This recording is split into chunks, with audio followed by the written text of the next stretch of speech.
হরে কৃষ্ণ, প্রণাম সবাইকে।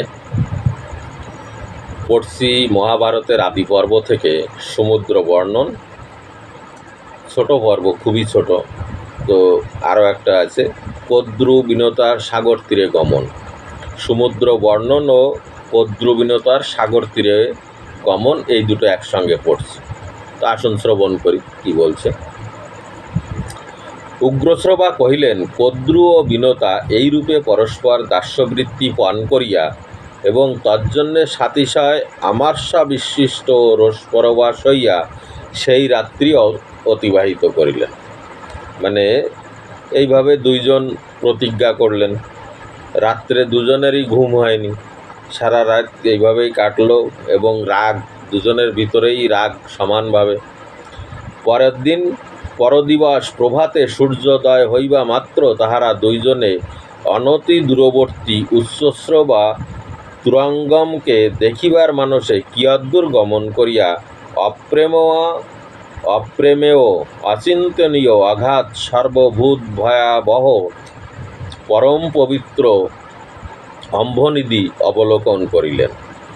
উচ্চশ্রবা আছে সেই যে মন্থনদণ্ড করা হয়েছিল সেই পর্বতের উপরে, মন্দর পর্বতের উপরে।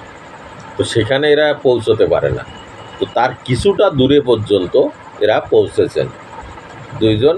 সেটা দেখার জন্যে সেখানে তার কিছুটা দূরে, মানে একদম কাছে যেতে পারেনি, তার কিছুটা দূরে দাঁড়িয়ে দেখছে যে জলাধি তিমিঙ্গিল, মৎস্য, কচ্ছপ, মকর, নক্রচক্র প্রভৃতি সহস্র সহস্র ভয়ঙ্কর বিকৃত আকার জলচরগণ এবং ভীষণাকার সর্পগণে নিরন্তর সমাকীর্ণ, চন্দ্র, লক্ষ্মী, উচ্চৈশ্রবা, অশ্ব, পঞ্চজন্য, শঙ্খ, অমৃত, বাড়বানল ও সর্বপ্রকার রত্ন যাহা হইতে উৎপন্ন, পর্বতাধিরাজ মৈনাক, জলাধিরাজ বরুণদেব যাহাতে সতত বাস করেন, যে সমুদ্র দানবগণের পরম মিত্র ও স্থলচর জন্তুগণের সাতিশয় ভয়াবহ শত্রু, যাহাতে ভয়ঙ্কর জলজন্তু সকল সর্বদা ঘোরতর শব্দ করিতেছে এবং বায়ুবেগে অনাবরত পর্বতাকার তরঙ্গমালা সমুখিত হইতেছে, দেখিলে বোধ হয় যেন সমুদ্র তরঙ্গরূপ হস্ত উত্তোলনপূর্বক নিরন্তর নৃত্য করিতেছে। চন্দ্রের হ্রাস বৃদ্ধি অনুসারে যার হ্রাস বৃদ্ধি হইয়া থাকে, অমৃত্যে যা ভগবান নারায়ণ বরাহরূপ ধারণপূর্বক যাহার মধ্যে প্রবেশ করিয়া যাহার জল বিক্ষোভিত ও আবিল করিয়াছিলেন এবং যাহাতে যোগনিদ্রা অনুভব করিয়াছিলেন, ব্রতপরায়ণ মহর্ষি অত্রি শত বৎসরেও যাহার তল স্পর্শ করিতে পারে নাই, অসুরগণ অরাজক যুদ্ধে পরাভূত হইয়া যাহার মধ্যে বাস করে, যে সমুদ্র স্বীয় গর্ভস্থ বাড়বানলকে সর্বদা তরূপ হবি প্রদান করিতেছে, সহস্র সহস্র মহানদী পরস্পর স্পর্ধা করিয়া যেন অভিসারিকার ন্যায় যাহাতে সতত সমাবেশ করিতেছে, সেই সমুদ্র। কদ্রুবিনতার সাগর তীরে গমন। সৌতি কহিলেন, নাগগণ মাতৃশাপ শ্রবানন্তর পরামর্শ করিল, আমাদিগের জননী অন্তঃকরণের স্নেহের লেশমাত্র নেই। কি বললেন?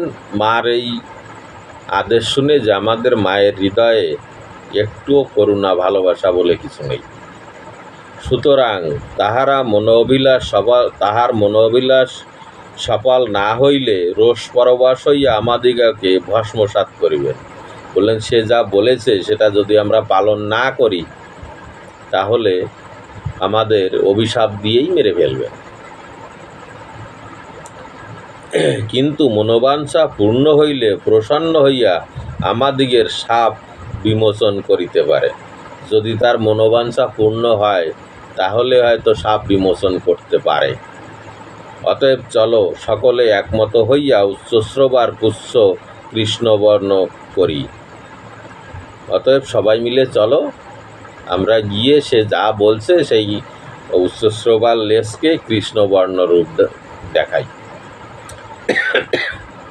যাদেরকে সাপ দিয়েছেন তাদেরকে পরামর্শ দিলেন।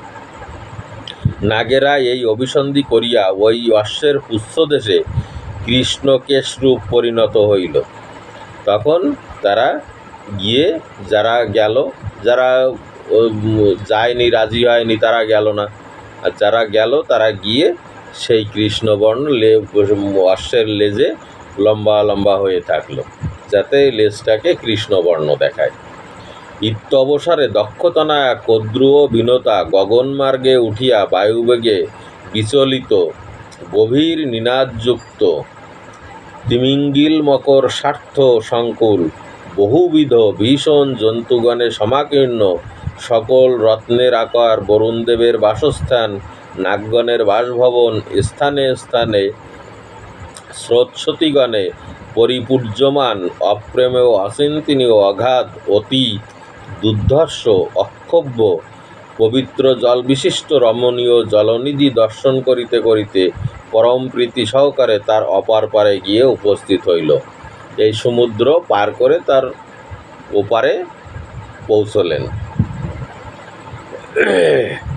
এরপরে বিনতার দাসীভাব প্রাপ্তি, এটা একটু বড়, তো এইটা এইখানেই রাখলাম। এর পর্বে দেখি বিনতার দাসীভাব প্রাপ্ত সেখানে কি বলছে। রাখছি এখানে। হরে কৃষ্ণ।